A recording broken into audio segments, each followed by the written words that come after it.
Wanna talk? So let's talk. Yeah. Talk. You wanna talk? You gotta talk, you need to talk. News talk.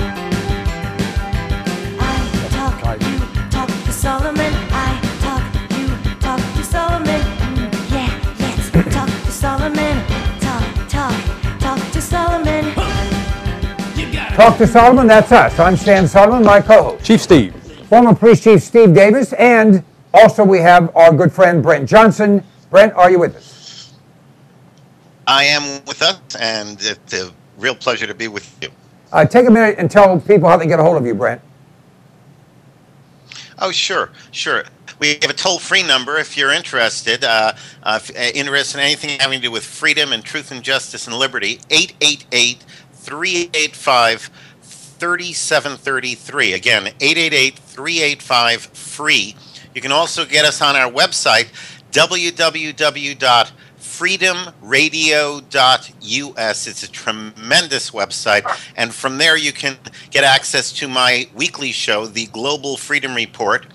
And by the way, this week on the Global Freedom Report, we're going to deal with depleted uranium, which is a hot issue for a lot of you folks out there. And so check it out, freedomradio.us, or just give us a call toll-free, 888-385-FREE. Thanks, Stan. You're welcome, Brent. And our guest, my friend Gary Kreep, who has been a little under the weather, but we understand he's back firing on all cylinders. Gary, how are you? I'm fine. Thank you very much for coming.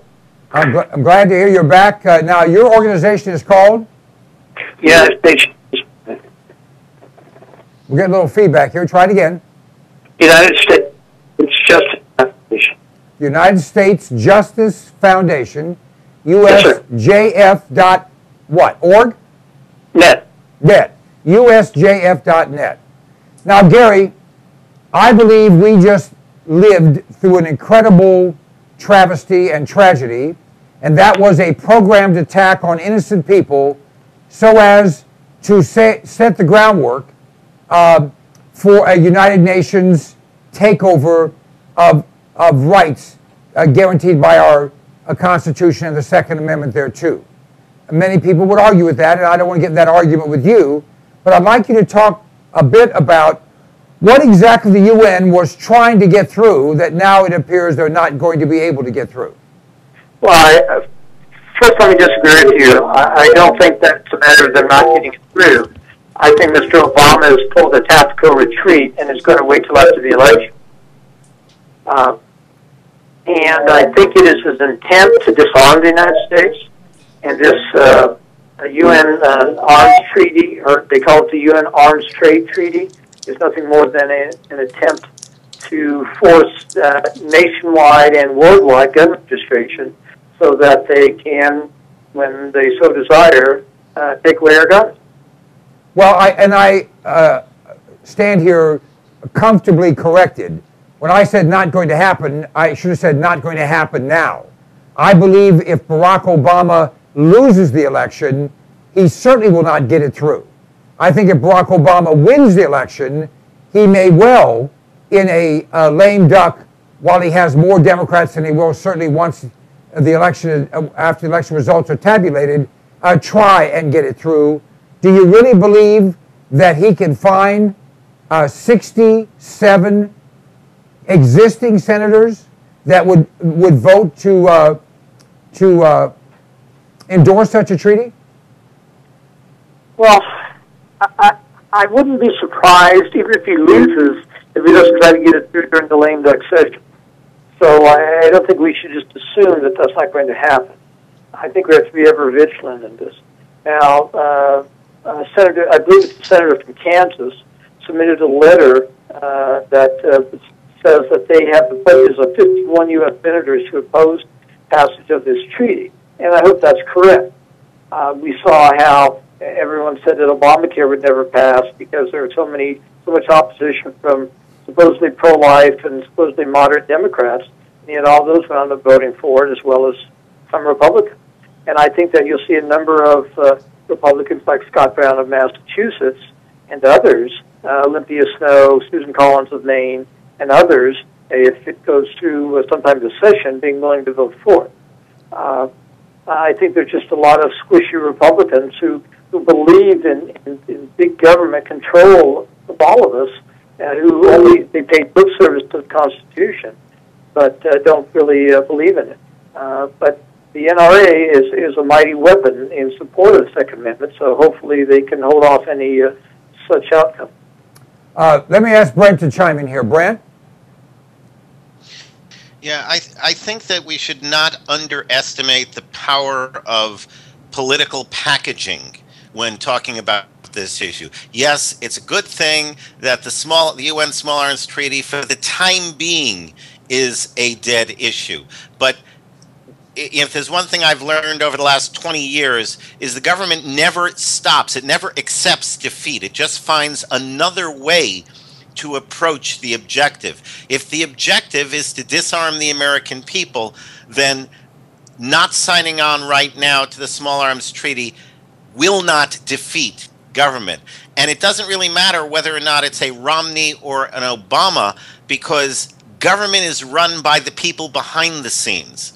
And the president tends to be a figurehead. Granted, I think it's more likely that Obama would, in the near future, push through some kind of an arms treaty than Romney. I think that's very much a near future issue. But diligence, this is why we have to be eternally vigilant and very, very diligent. Because what happens in Congress is the presentation is repackaged. For example, to go up to some senator, they won't say, we want you to vote for this treaty. They'll say, if you vote for this treaty, you'll be doing good for your constituency. You'll be able to make an argument that you've helped your constituency because. And then they will paint some kind of propagandist type picture for the senator that allows the senator to vote for the treaty for what the senator perceives he or she will get in response. It's not about what's good for the people. It's about what's good for the politician. So from that perspective, I don't think we can count on those senators who said we will not vote for the treaty. I just don't think we can count on them long term. Well, I agree with you. Go ahead, Gary. I agree with that comment. I mean, who was it? Was it Hillary Clinton that says you don't want a good crisis to go to waste? I think that although I have no understanding or belief or opinion that the attack in Aurora, Colorado had anything to do with the treaty, I would not be surprised if at some point in time there's an even more horrific abuse of our current gun laws by someone, and that becomes the basis for a claim that we have to have more stringent gun laws, and that'll be used as a basis for pushing our senators to support this treaty. And the thought by the other side being if they can foment a big enough wave or surge of public opinion against guns, and the senators all fall in line because they view their number one need is to get reelected rather than to protect the Constitution. But so I think we can't ignore this. I think that if Mr. Obama is elected in November, and even though I have real significant doubts as to whether he's eligible to serve as president, I think he will be elected in November. If he is, I think he'll go all hog wild for passing this treaty and more severe gun control measures. I mean, I was when I first heard about Justice Scalia's comments, I was quite taken aback. Then when you actually read his comments, he was talking about, well, you really shouldn't be able to have cannons and shouldn't be able to have rocket launchers and things like that. And he kind of phrased it in such a way that it could be somewhat palatable. And whether it is or not is another matter when we ultimately find out what's going on. But I was taken aback by his comments. But I think that if Mr. Romney wins, I don't think he'll push it during his first term. He might push it during his second term because Mr. Romney, after all, is a big government Republican. And they believe that the government and big government Republicans like Mitch McConnell and John Boehner and most of the Republican leadership in Congress they believe the government knows best, and all of us out here, a bunch of stupid idiots, need to be led around by the nose by them. And that's just plain wrong, but that's what they believe. Chief? Well, this is well beyond the typical lobbyist in Congress. And we've seen now the Chief Justice on the Supreme Court that's made a ridiculous ruling, possibly in an effort to just put his name into posterity as some type of a grandiose event. But the Republicans treat elections like a debate, but the Democrats treat them like a war. And so, like I think Brent mentioned, they are relentless. They're going to keep going at this no matter what. Even when if they win this, they'll go to something else. If they don't, they'll just keep at it. But this issue, whether or not the treaty gets ratified or not in a lame duck or whatever, if the Republicans win, which I hope they do, hope we win the House, the Senate, and the White House, but they've got their work cut out for them. They have to undo all of this stuff, everything. They need to get to work undoing this. So if this treaty is passed, they must undo it.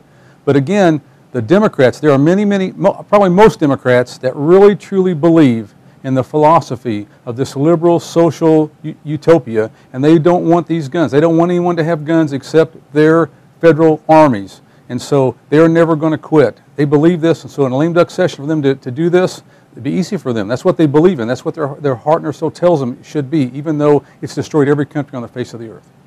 I like to point to the Mexican citizens, the 50 or 100,000 or 200,000 or 500,000 that have been killed. There's no legal ownership of guns in Mexico. Did you know that? They have gun control, dramatic gun control, comprehensive gun control, unbelievable gun control. And in fact, if you want to have a gun, you either have to kill the police will kill you. And therefore, a lot of police have died because the drug cartels and others have guns, and the disarmed citizens simply are cannon fodder, and they are treated as such. Anyone that has an I and a Q, which excludes most liberals and all people named Obama, you have to understand that a disarmed people are a disenfranchised people. What did Hitler do when he came to power? He passed the same gun law that we then translated from German to English and passed over here under Thomas Dodd. It's just the American people said, screw you, we're not going to do it. And Congress backed off. Roosevelt was a communist. He wanted the American people disarmed. I just think it's so obvious and apparent, it's going to be very difficult for someone, now this is radical and accept it as such. I think it would be difficult for any politician who would vote for the United Nations Small Arms Treaty that would in fact disenfranchise Americans from the right to have and bear arms. I think they would have a difficult time expecting to survive very long in this America of ours. Am I going too far out on a limb here, Gary? Well, I don't even want to go there. I don't believe that politics should be solved by violence. I believe politics should be solved by the ballot box. And then when politics become crooked, that's when we need to resort to the court system to try to straighten things out. So I don't want to even go near any such comment suggesting that violence might be used if we disagree with a politician. There's a lot of politicians that I have an extreme dislike for, but I would never suggest to anyone that they be harmed because of the way they voted. No, nor would I. I wasn't suggesting it. I'm expressing concern because there are a lot of morons. We just saw one in Colorado. We saw 7 drunk young women, 18, 19, 20. When someone told them to quiet down, 15. Instead of whatever, 15 years old, right. One of them was they 15. stabbed this guy, an old man. And then when you saw their picture, you understand that America has a lot of things, including a lot of morons. So I'm expressing concern. I agree with you, Gary, although Brent doesn't. Brent, go ahead and say it. No, I do not, because Stalin said it correctly. It really doesn't matter who votes. What matters is who counts the votes. And voter fraud has been proven time and again for the last 40 years, started by the Collier brothers with their vote scam investigation. It has been absolutely proven. And today, with all the electronic voting without any paper ballot cross-checking, voter fraud is rampant like it's never been before. So the ballot box is not the solution. The courts are not the solution, because judges have shown their willingness to simply disregard the Constitution and do what they think is best, which is a direct outlaw criminal violation of the Constitution, and technically speaking is treason against the American people. So when the courts will not do what they're supposed to do, when the executive and the judicial collude, when fascism is the rule of the day, when corporatism is the rule of the day, and when the votes are not counted honestly, the final bastion, the final protection of the rights of the people is their right to bear arms. And if someone tries to take them away, take their ability to defend their lives, their liberties, their property, their family, their country, then indeed, violence is the final bastion. It is a last resort. But if you remove violence from the table, if there is no violence under any circumstances, then we would all be British subjects today. Well, violence again, is a tool. Can't be argued. That's a great point, because our founding fathers, when they found out the ballot box didn't work for them, resorted to an armed response to get their freedom and their liberties established. But also they were not in favor of any type of a mob rule. That's why they included the term a well-trained militia into our well-regulated. Well-regulated militia into our founding documents. All right, well, Gary, we're regulated in 1791. Regulated in 1791 meant well-trained, exactly. well-armed, and with now good we have working order equipment. People like Bloomberg that want to change the translation. And let's go back to Judge Roberts on the Obamacare issue. And Gary, I know you've been very involved in this. I believe, from the depth of my heart, and I push for him to be confirmed, I believe he was afraid that America would break down into a civil war, that there would be riots, that there would be mayhem, that there would be carnage. I believe he felt that even though he knew it was unconstitutional, that he found a convoluted way to prevent that violence. Now, Gary, I'd like your opinion. Well, there has to be some explanation as to why he did it. Because the Obama administration, in their arguments on the trial court, the appellate court, and at the Supreme Court, all denied that it was a tax. So for the Chief Justice to change his mind, and it's become quite clear based upon how the opinions were written and comments that have come out since then, that he originally was going to vote to overturn Obamacare, and then at the last moment changed his mind. So for whatever reason, we may never know unless and until he reveals his innermost thoughts on the matter. But there has to be some reason for it. Some people speculated that he was afraid that if they overturned Obamacare, that it would cast a great doubt on the integrity of the U.S. Supreme Court, and that the public's opinion of the Supreme Court would plunge, as it did after the 2000 election debacle, which was ultimately resolved by the U.S. Supreme Court. What has happened is he was right, except he was wrong. The public's view of the Supreme Court as a result of the Obamacare decision has plunged to new lows. But why he did it, whether he thought he was saving the country or whether he thought that he needed to do it to preserve his place in history or posterity or for whatever reason, he did it, and now we're stuck with it. All right. We have a few minutes left. Gary, I'm going to hand the mic to you. What is it that you'd like to talk about?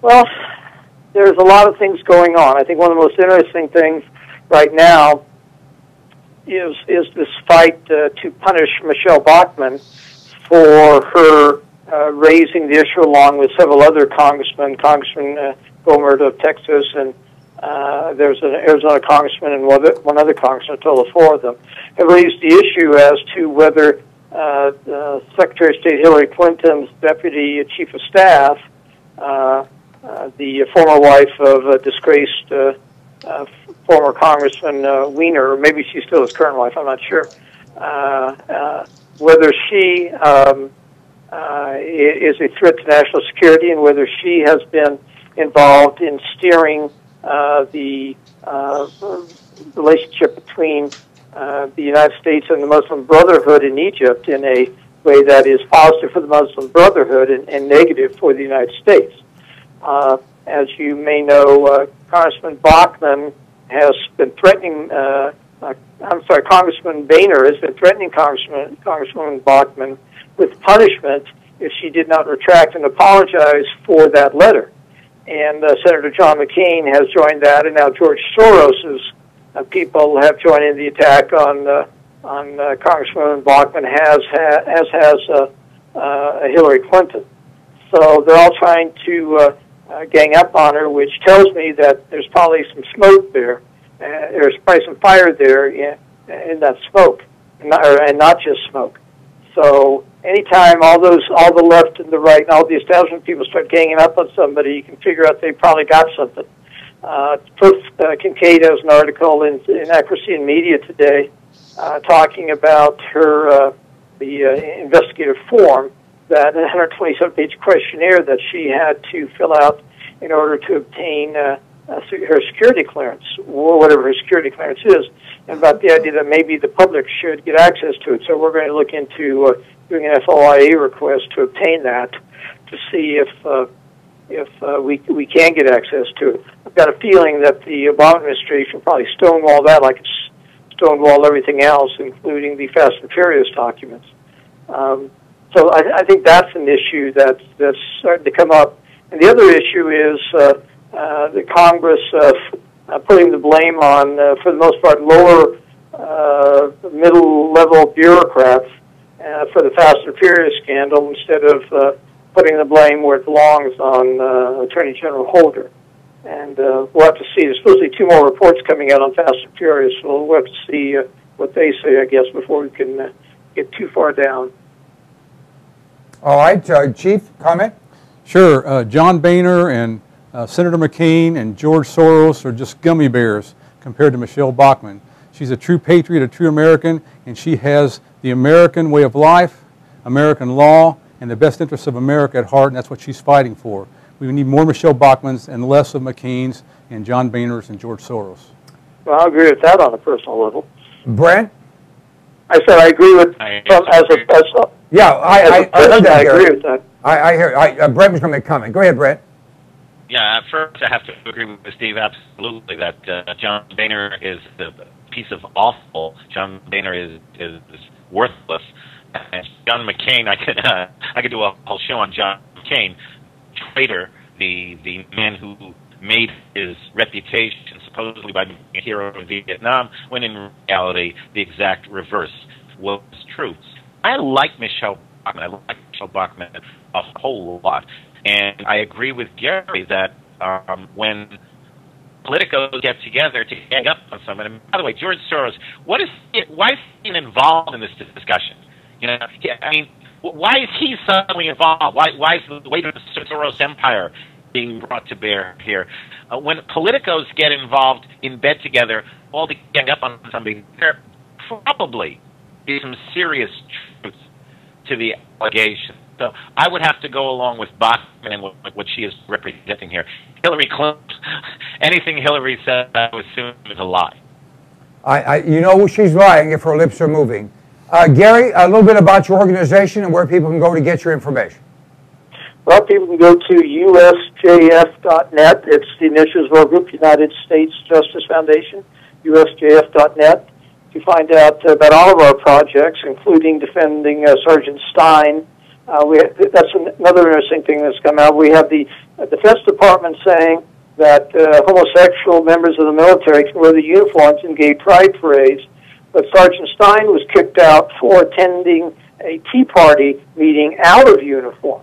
So that was specifically one of the charges on which they kicked him out of the Marine Corps.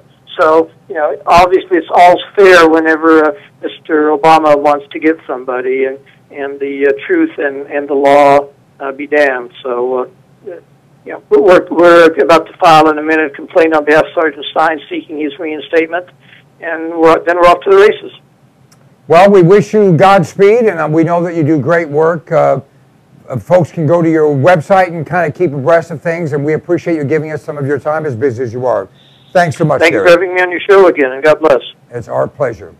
We'll be back shortly. We're going to have a Muslim or an Arab gentleman. I'm not sure if he's Muslim. I don't think he is actually.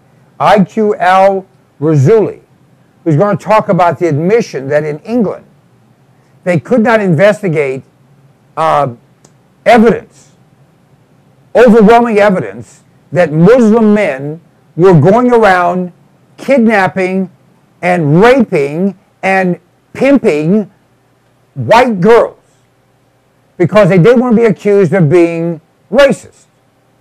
They didn't want to be accused of being politically incorrect. I know it sounds incredulous, but it's 100% true. I think that America and the world would be better off if there were no Muslims. That's my opinion. I don't wish harm to anyone, but if you come to hurt me and mine, I promise you, you and yours will be buried. This is Talk to Solomon. We'll be right back.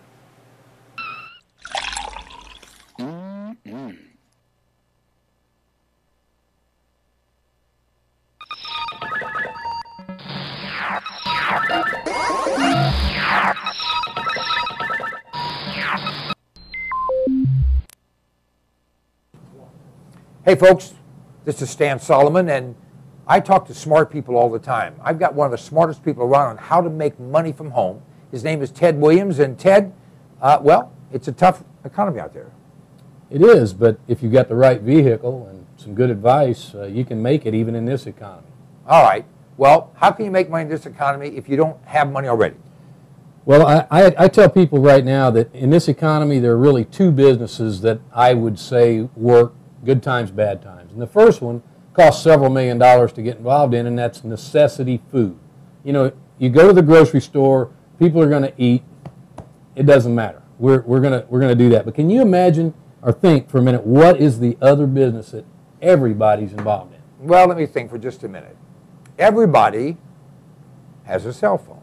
Everybody lives based on a cell phone. In fact, I don't know anyone that doesn't have one, but cell phone business is expensive to get into. Well, it is if you're buying a brick and mortar store and you want to tie yourself to a conventional business, have inventory, overhead, theft, all the stuff that goes with it, and then you have an opportunity with our business opportunity to for under $300 to be able to operate in 50 states and all the U.S. territories and soon to be international. Now, wait a minute. Is this one of those deals where you can only talk between 8:15 and 8:22 at night on Tuesdays? No, this is actually running on one of the nation's largest nationwide networks, and we even have roaming for those people that are traveling between major highways, and we have the top-of-the-line phones. We've got some of the best Android phones, the newest Android phones